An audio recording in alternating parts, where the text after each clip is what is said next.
So, hey everybody, my name is Pete. I'm with iCare. I'm with Maureen, and today we're going to discuss a few things. First of all, we're glad to be with you, and we want to say with all the recent events that have occurred in Texas and Orange Beach, those are extremely tragic and upsetting. We understand that these events can bring up all sorts of thoughts and feelings and fears. And so I brought Maureen, she's our expert, and she does such a good job in this area. And so I wanted to ask you, what are some things that a parent or a teacher or a student could do personally to process or deal with all this information? It's probably best to start by listening to your children and finding out what they know about the event. Then don't be afraid to turn off the news and monitor what your children are viewing on social media. Give your children permission to ask questions. Monitor your own reactions. It's okay for us to admit that we're sad or upset and that we don't have all the answers. We just need to do our best to model keeping calm. Say just enough information to answer your children's questions honestly, but follow their lead. Avoid graphic details and explain things in keeping with their age and stage of development. Yeah. Focus on your children's safety and reassure them that you, your family, their school, and many others in the community are working to keep them safe. And finally, stay close. Give your children extra attention, extra affection, and physical comfort. Spend more time together as a family and keep up with regular family routines. Yeah, I love that. I love the idea of the safety. Make sure that they feel safe, make sure that you're close. I think that's so good. I know that for, I have children, and I know that with the past events and different things like that, making them feel like I'm here, you are loved, you are safe, you're cared for. Those are all good things, and so I appreciate that. So are there some things, some exercises, some tips that you think would help people cope? When it comes to addressing social emotional needs, it's probably best for children to be encouraged to express their feelings and their ideas through familiar activities.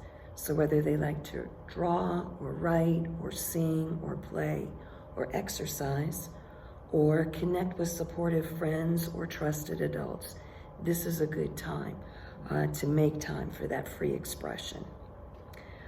Encourage them to read stories or view movies about hope, healing, and resilience. That's good. Parents can try the public library or YouTube for free materials.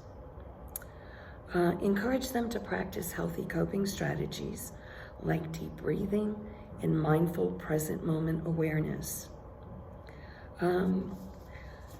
Encourage them to try listening to different types of music that might uplift and inspire or energize or maybe even promote relaxation.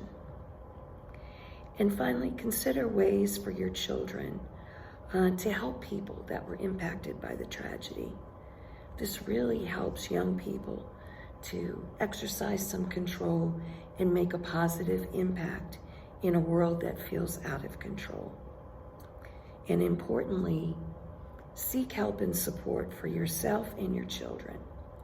If you notice changes in their mood or behavior that indicate they're still feeling a lot of distress, contact a family physician, a mental health professional, or a grief counselor.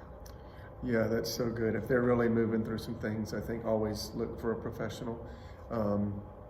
Once again, I know that with the students that we see at school, one of the best tools is music, and giving options and opportunities to explore some of those things just so that they can get out of some of the thoughts and visuals that they're having, and they can just kind of escape and do some of those things are great. And I know breathing exercises are good because we use them here, we use them for our own self-care, and so we know how important those are. And so I think lastly, as we kind of close up, because those are all great ideas, so what are some resources, some lessons that would be available to parents and teachers just to help anybody cope with these events? Well, for information and resources, you're welcome to call the iCare office at 226-2273 or go to the iCare website at icare.ebrschools.org. It's important, I think, to credit today's sources of information and for parents to recognize that these resources are free.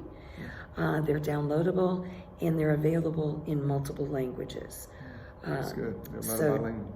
Yeah. check out the American Psychological Association, the Child Mind Institute, the Child Traumatic Stress Network, Colorine, Colorado, Common Sense Media, the National Education of School Psychologists, the National Education Association, and don't forget PBS Kids and the Fred Rogers Foundation.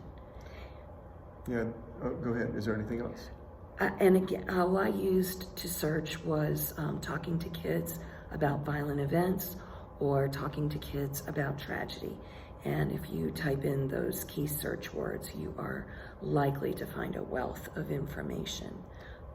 Well, that is so good. So yeah, so I would say I was asking her what are some things. She immediately knew the sites and immediately knew where to go. But some of these things, just Googling and looking for these things and all that, there's just a plethora of information. We hope that this is helpful, and we know that a lot of people are walking through a lot of things. There's a lot of, personally, I have a friend that was connected to the student in Orange Beach. And so I know what this can do. I know the hurt. I know that people struggle with safety and feelings and concerns and thoughts. Really, we encourage you to, if you really are struggling, a mental health professional, a doctor, but also I believe these are wonderful resources, and so we encourage you to do it. So Maureen, thank you so much. Appreciate it. She's our local expert, and so we hope that this helps, and we thank you so much for your time. Bye-bye. Bye-bye.